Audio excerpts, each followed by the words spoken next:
Oh my god. Y'all, a cop just pulled up to my car.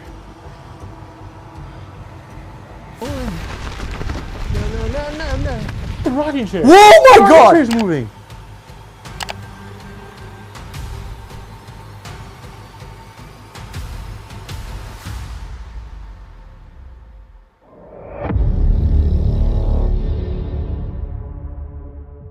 In the remote wild, the most disturbing encounters often start with something small that just feels off. From a cabin deep in the woods that echoes your own voice to a silent figure watching you from high up in a tree, the line between nature and the unknown quickly disappears. When the forest starts reacting to your presence, do you stay and face it or leave before it's too late? On October 27th, 2025, YouTuber Chris Baird and a companion ventured deep into a remote forest to explore the notorious Skinwalker cabin, a site accessible only by rough dirt roads, completely out of cell range and surrounded by lakes and isolation. From the very beginning, their investigation took an unsettling turn as they recorded unusual shrines, disturbing feedback from previous visitors, and accounts of unexplained intrusions. Alright guys, as you can see behind me, there's a cabin sitting there. This cabin is known as the Skinwalker cabin. We are in an area of the forest that people say skinwalkers reside. They see weird things. They see get some weird answers. We just got buried in psychic. People report seeing actual skinwalkers, like tall beings, weird things that look like animals, half human, really weird things. Mimics. You'll hear your own voice being called. It'll sound just like you, but it's not you. A lot of weird stuff happens in this forest, and there's a lot of reason to believe that the owners know about it because they have some things behind us. I don't know if you guys have seen this yet. We were actually here about 3 months ago. Apparently this is like a little memorial shrine, like for protection. They try to keep this negative energy away, but if you guys only knew the stories, people who have stayed here leave reviews about this place. Terrifying things. They hear doors slamming at nighttime. They actually have like reports of people breaking into the cabin, and they go check and there's nobody here. They'll come outside, they'll hear screams. There's a lot going on. We've actually been filming here for about an hour. Check out Jazz's video. Jazz is actually behind the camera tonight. I appreciate him for that. It just said hear me. Hear me 9. Let's just listen for a second. Nothing, we're good. There's no skinwalkers, we're fine. Yeah, that's always good. But yeah, tonight we're gonna push it a little bit. So last time we came here, I don't know if you guys remember, but we got freaked out and we left. We were kind of like almost trapped in that house. It felt like things were coming after us and attacking us. We closed all the blinds. There was a lot going on. It was a really weird night. Give it another try. You guys met some light goals. You guys wanted us to come back here, and we're... To be fair, someone literally was outside the cabin. We caught her on camera. We caught a picture of somebody literally outside, down at the bottom of the driveway. Don't know. What the fuck was that? That was a tree knock. That was a growl. Hello? Jazz always gets mad at me when I do this, but...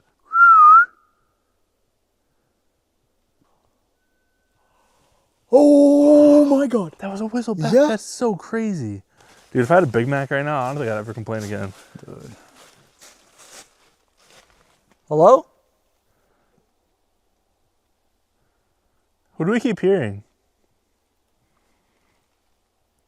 I saw something. What'd you see? I don't know, bro. I'm just seeing shadows. Maybe I'm just freaking out over my own shadow. Whoa. Hello? All right, Chris, come on. We got this. We're big and strong. Sure? We don't have to. We can just stay here. No, we can do this. We're in a trail right now, guys. Look at us. See? We're exploring trails. Yeah. Exploring with trails. Come on. I'm trying to motorboat you. Oh. I mean, motivate you. It's been so long. Now, I don't know why this would have been here. So there's like a, it feels like almost like a dock. This? But it's like collapsed. Well, but for what reason? do you think it was maybe something for hunting? Do you think maybe it was something for... Oh, what are you going to shoot at? The fucking trees? The skinwalkers. Certainly, okay. The skinwalkers, of course. As darkness settled in, they started to hear unknown sounds, tree knocks, growls, whistles, and observed shadows shifting through the forest. What began as uneasy curiosity intensified when the sound seemed to react to their movements, even echoing their own voices.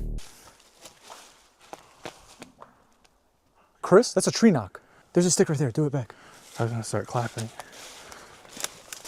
All right, guys, we can do that too. Trying to poke your eye out. Came from the water. Okay. Yeah. We got to find the water. Can you guys make this sound? I just heard you do it. Can you do it again? I'm breaking the fucking stick.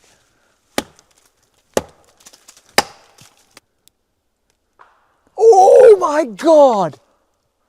Looking for safety, they quickly retreated into the cabin, assuming whatever threat existed was outside only to face even more disturbing activity indoors.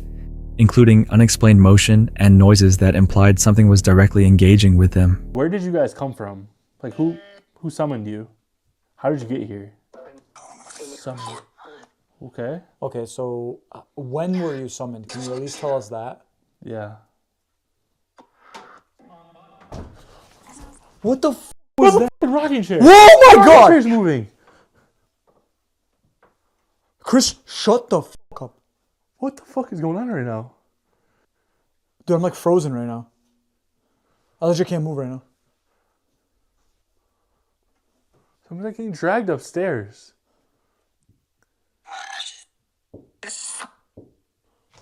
Chris? Don't look at me, you just said. Where are you? In the back? Isolated places like this can heighten fear, blending natural sounds with rising tension. Yet, the apparent awareness behind the noises leaves troubling questions. Were these events driven by stress and surroundings, or did Chris and his friend enter a location where something genuinely did not want them there that night? On September 5th of 2020, YouTuber Phoenix went out to begin an ASMR channel centered on capturing forest trails and natural ambient sounds. During his first trip, he ended up in a restricted area of woodland where a fence had been broken down and encountered a sound unlike anything he had ever heard in Michigan.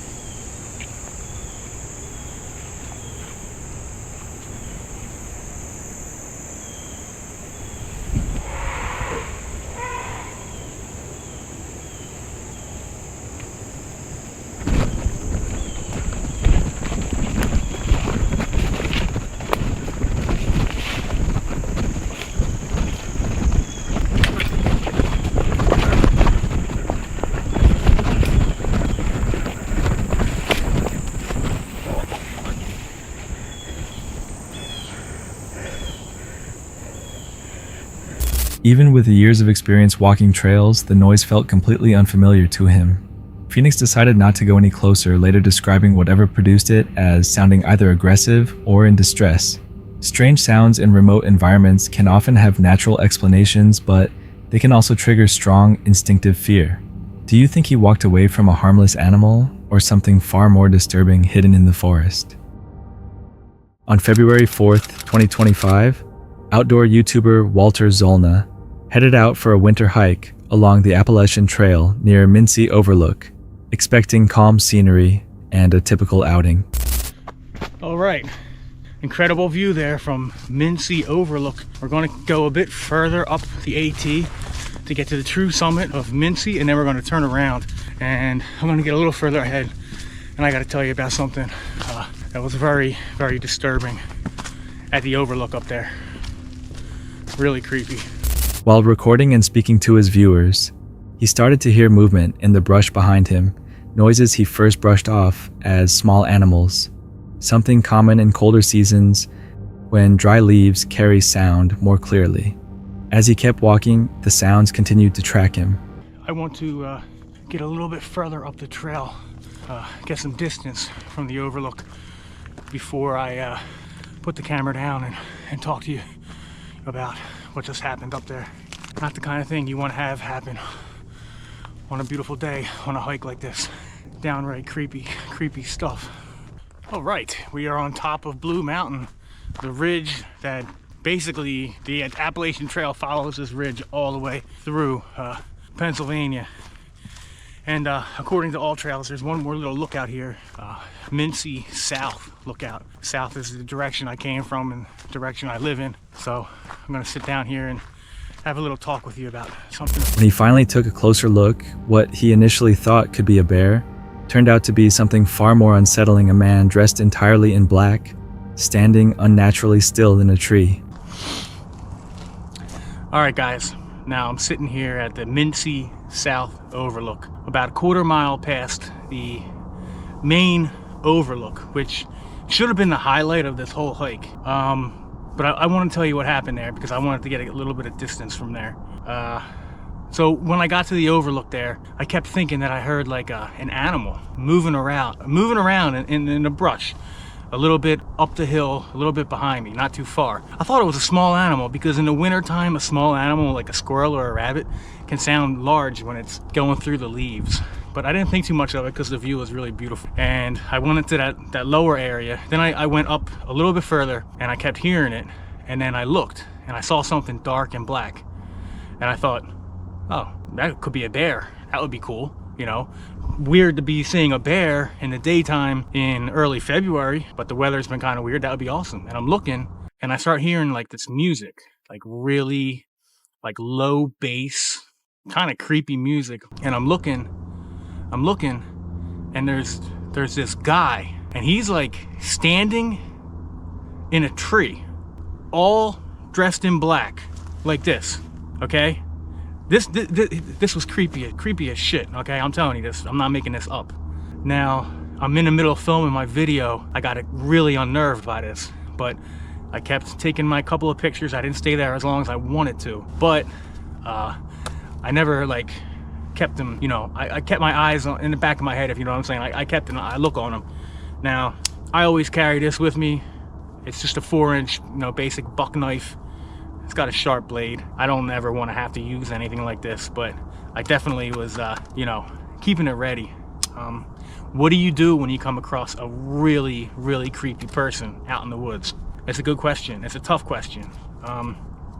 First of all, trust your instincts, trust your judgment.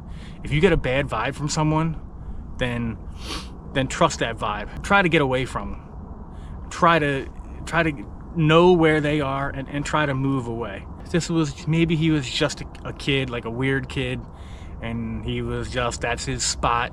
It's kind of a weird spot because it's one of the most popular places on the trail. The fact that he was just like sitting up in that tree and wasn't moving, and he was also smoking something. I could smell it. It had like a cherry flavor. I don't know if it was marijuana or tobacco or vape. But that's one of the creepiest things I've ever come across on a trail. Now, here's the problem. I got to go back through there again to get back to my car. I don't know if he's still going to be there or not. In a way, I hope he is still there so I know where he's at so I can just go past there and move along. But as the day's getting later here, a lot more people are going to start coming up the trail and coming to that overlook. That's the point of doing this hike. But if I was a young woman by myself, I would have been downright scared. I wouldn't even have stayed there for a second. I probably would have turned around because I got major hair on my neck, bad vibes from that guy. And I could be wrong, but I'd rather be safe than sorry. And that's what you should be thinking too. Like, better be safe than sorry, and carry some kind of protection. If you're a woman hiking alone, carry pepper spray, bear spray. If you have a license to carry firearm, carry a firearm. I don't know if you can carry in a national recreation area because this is technically federal land, but in most Pennsylvania, like state forests, I think. I'm not sure about state parks and campgrounds, maybe out on the trail, but carry some kind of weapon that you're comfortable with to protect yourself, and hopefully you'll never have to use it. And look, 99.9%, I'm gonna turn around here, I'm gonna walk past that spot, I'm gonna stop and take another look at the overlook, and I'm gonna be fine. But that was just really creepy, and I wanted to get distance away from that person. Whatever they were doing, it wasn't normal, and I had to share that with you. The tension increased when Walter noticed a faint rhythmic sound that resembled music and picked up the smell of smoke drifting through the area. Feeling exposed and uneasy, he decided to leave the overlook. Early stayed alert to everything around him and moved away while remaining ready to protect himself if necessary. Encounters like this highlight how unpredictable human behavior can feel far more dangerous than wildlife, especially in remote locations. Was this just a harmless individual choosing an unusual place to stand, or did Walter's instincts lead him away before the situation could turn into something far worse on the trail? On November 15th, 2025, YouTuber Skutski uploaded a video documenting a solo trip into the Rocky Hills near Little Moab, Utah. His channel typically focuses on outdoor riding and exploring remote areas using electric dirt bikes. In this video, however, the destination carried a much heavier history. Skutski set out alone to find the sealed entrance of Nutty Putty Cave, the site of a tragic accident in 2009. Early in the video, he shares the background of Nutty Putty Cave. After the incident, the cave was permanently sealed, and John's body remained inside. With that context in mind, Skutski begins searching for the location where the cave once existed. I'm not entirely sure where this cave is. I'm kind of just roaming around. But they tried their best to get him out, and he just wouldn't come out. So he died. They permanently sealed the cave. No one can get in, and he's just stuck in there. That's kind of a scary part. I'm alone here, going to the Nutty Putty Cave. I might need to pull out Google Maps because I have no clue where I am. And I feel sorry for the guy. Like, I'm not making fun of him. I'm paying my respects. And I brought you guys along to see this journey. I'm kind of eyeballing it, but it might be up this mountain. Yeah, we can go check this mountain right here. Ooh. What the hell is this? It's a rock. Come on, baby. Oh my god, I just heard a gunshot. They're definitely shooting out here. Hopefully not at me. Dude, I hope it's not at me. I also gotta be careful of rattlesnakes, because they like to lurk. Wait, so I'm right here. I think I do go all the way up there. So this is gonna be a long... The area is quiet and remote. At one point, he hears gunshots echoing from somewhere across the hills. The sound creates a sense of unease. I don't think I can even get it up this, bro. Holy sh... How do they expect me to do that? Find me a route. I just gotta keep moving. Is this it? Is this the cave? Because I heard they sealed it with concrete. I don't think it is. So I either took a... Oh, I think that's it right there. I think that's it right there. I think I see it. Oh, I just heard a gunshot. Who is shooting, bro? Who's out here at... But there's a guy shooting over here. I can hear the gunshots. And I'm heading over there. So let's just hope I don't get a bullet in my head. But I took a long turn. A really bad turn. Because that's not even the Nutty Putty Cave. I don't like how there's someone shooting a gun right next to me. That's scary, bro. The location feels isolated, and he reminds viewers that he is completely alone in the area. Finding the cave is not easy. Many openings in the rocky ground appear similar from a distance. Several times he stops to inspect holes and cracks in the rock, only to realize they are not the right location. To stay oriented, he repeatedly checks Google Maps on his phone. Is it really this hard to find a cave, bro? Oh, here's a berm. There's tracks right here. This is a good sign. Oh, there's a person right here.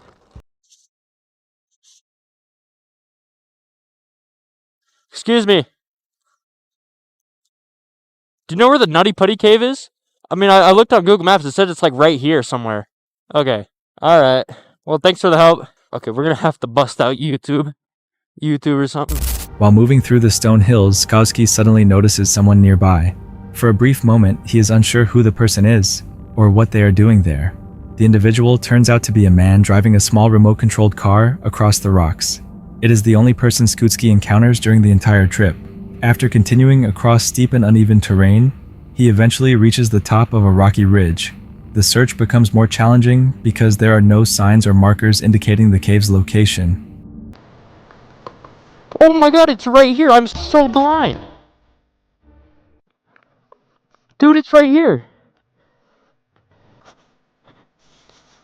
John Edward Jones. Holy crap, it's right here. Just in the middle of nowhere. Dude, they got memorials.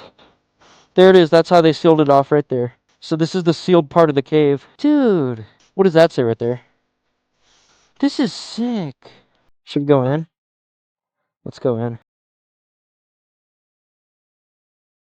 On November 25th, 2009, our beloved John passed away on this site. He was a loving father, a kind husband, a loyal son, and true and cherished friend. Those who knew John best will remember his faith and his caring heart. As we journey here on Earth, we miss you and love you always. HMMS. 1983-2009. Is this money? Oh, I feel so bad for ruining that. I feel so bad. I'm sorry. I gotta pick this money up and put it back. It's like one of those, like, fountains, I guess. They put money here. We express our heartfelt appreciation to the brave and selfless rescuers who worked tirelessly to free John. Your heroism will never be forgotten. We invite all who visit John's final resting place to enjoy and respect this sacred space. The Jones family. Damn, I feel so bad for him. Like, that's the worst way to die. Eventually, he finds what he has been searching for. Between several large gray rocks sits a concrete block sealing the former entrance of Nutty Putty Cave. Attached to the surface is a memorial plaque dedicated to John Edward Jones. Skowski reads the inscription and pauses quietly for a moment. Around the plaque, visitors have left coins as a sign of respect. Standing there, he reflects on the unusual feeling of the place. The rocky landscape appears calm and open under the sky, yet beneath the sealed entrance lies the location where the tragic event occurred years earlier. Many viewers later noted that the cave was sealed to prevent future accidents and to protect rescue teams from further risk. Visiting places like this can serve as a reminder of how important safety is when exploring caves and remote environments. On February 28, 2026, Todd Champion from the YouTube channel Campin' with Champion posted a video capturing an unusual night of stealth camping. His channel usually centers on outdoor adventures, stealth camping challenges, and basic camping gear. That night, Todd intended to camp quietly without drawing attention. But within just a few hours, the situation would shift in several unexpected ways. Tonight, I'm gonna try and camp on top of this giant rock formation. From what I understand, this rock formation is called Mushroom Rock, that the county didn't just blow this thing up and move it, and they just built the road around it. If you watched my billboard video, you saw me use this grappling hook once before. I need to do it quick because the sun is already setting. Okay, that was no good. The night starts at a large rock formation called Mushroom Rock, located near a quiet road intersection. Todd's plan is straightforward. He intends to climb to the top of the rock and camp there without being noticed. To reach the top, he throws a grappling hook toward the edge of the rock. The hook slips multiple times and fails to secure properly. Todd keeps trying, but the climb turns out to be more difficult than expected. See if we can get the snag on something. Nope. I know this probably isn't possible, but I'm just gonna try and climb up the side of it. This bag is heavy too. Oh my gosh. Okay. There's no way I can do it with this bag on. Oh, a car's coming. Take my bag off and hide it real fast. There's a car coming by there. While still working with the hook, a car suddenly passes through the intersection. Todd quickly gathers his gear and hides his backpack in nearby bushes so the driver will not see him preparing to camp. Soon after, another issue arises. With a ranger stepping in, he is told he cannot climb onto the rock. Todd is instructed to leave the area. His first attempt at stealth camping ends before it even begins. Todd drives away and looks for another location. This is pretty weird being just on the side of the interstate like this. Headed off into the woods. It is cold out here. It's in the 20s tonight. I'm not gonna lie, this is pretty creepy. What is that? What is that? I thought that was a giant turd for a second. I thought there was a Sasquatch out here. Later, he pulls over along Interstate 59, heading toward Chattanooga. The highway runs alongside a dense forest. Todd parks on the roadside and quickly carries his gear into the trees to find a concealed place to stay. As he moves deeper into the forest, the surroundings become darker and quieter. The ground is covered with branches and scattered debris. Before Todd can decide his next step, another encounter takes place. Y'all, a cop just pulled up to my car. I don't know what to do. Should I go over there and tell him what I'm doing? My goodness. I think I'm just gonna go tell him what I'm doing.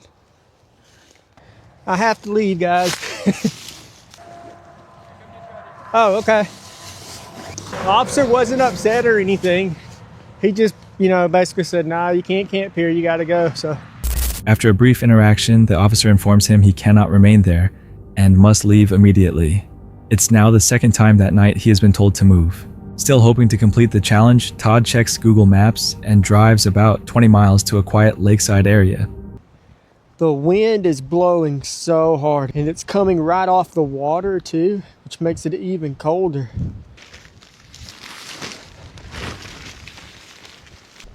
I've got this ridge line up.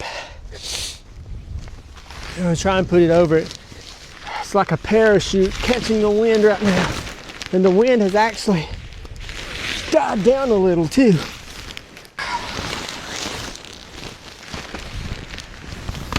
I feel like a tarp should not be this hard to set up. I have to fix that. No! Okay, I've got it on there enough. I think I can unstake it. Oh my gosh. I think I can stake the ends down now. I bought a bunch of these things.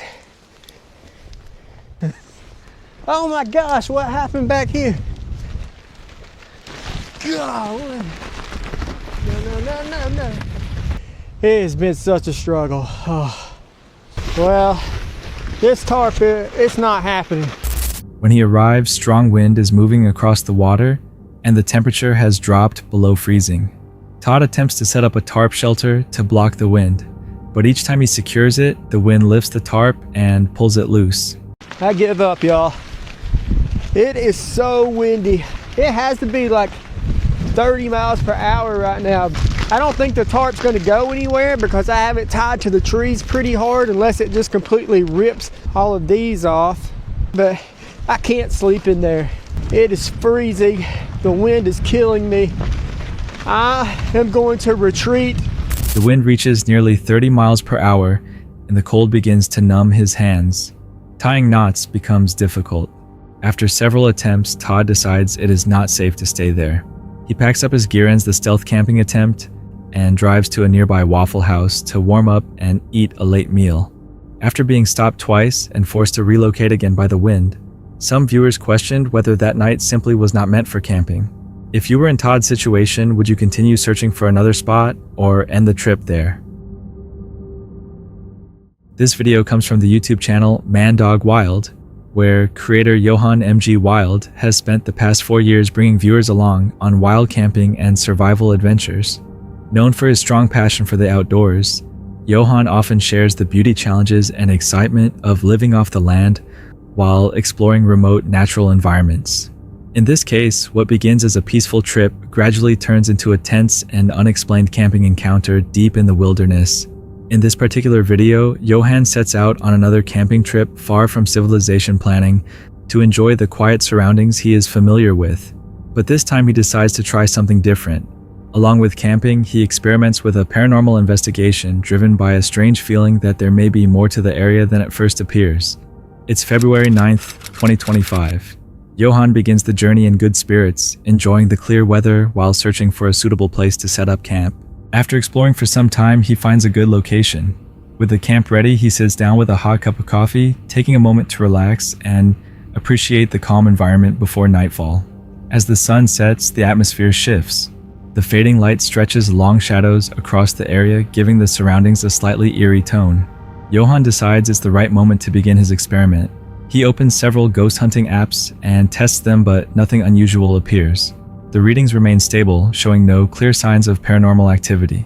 However, his dogs begin acting differently. Is it? I hope that's Yeti.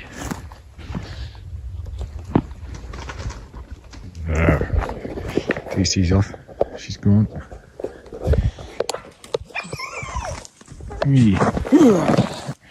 Torch. Birds, these people, they're the things that startle you most out here. When the birds just take off, you just don't expect it.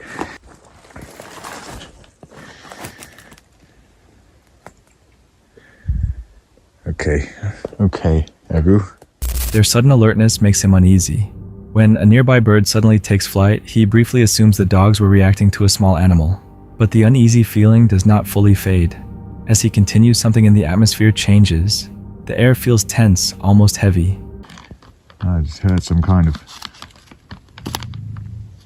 What the fuck, huh? Yeti.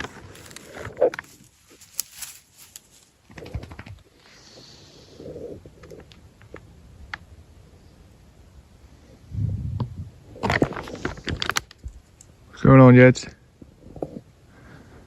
Yes, sir.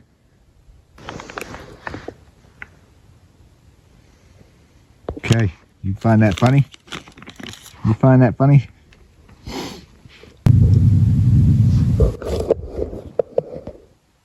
You okay? What's the problem?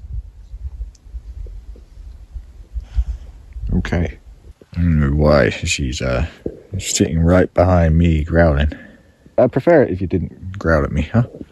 I don't mind during the daytime when we're not in the middle of a dark woods. You're sitting right behind me growling. What is that? Johan begins to feel that the sounds around him might not just be natural. His dog reacts again, and the noises coming from the dark woods make the situation more uncomfortable. Even without clear evidence from the apps, he continues investigating, trying to stay calm and focused. Eventually, the pressure becomes too much. Huh?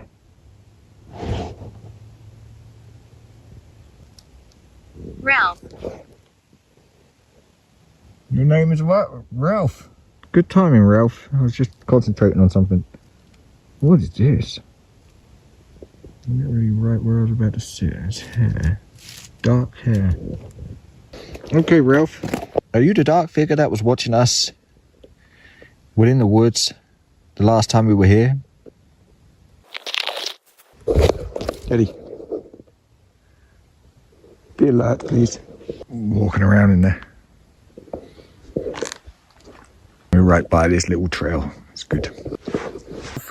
Can you explain to me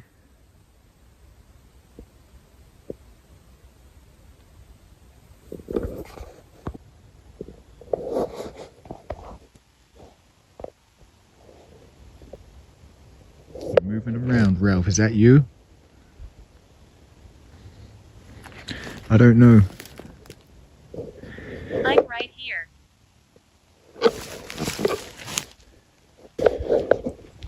I don't know why the dogs aren't reacting to whatever's moving around in there. And why is that so zoomed in? Jesus, they are not reacting. So Ralph, you're right here with me.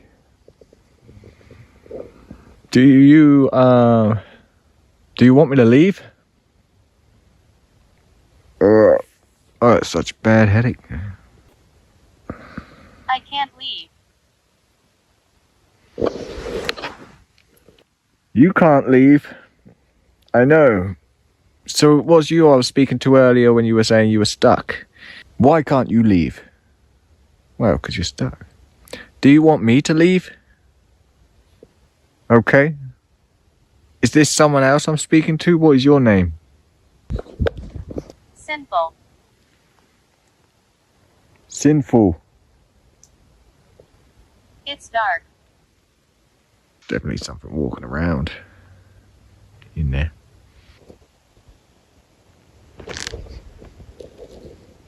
I'm not sure how. You're not sure how to leave. How are you not hearing that, Yeti? What the fuck? With strange device responses and unexplained sounds surrounding him, Johan decides to stop the investigation.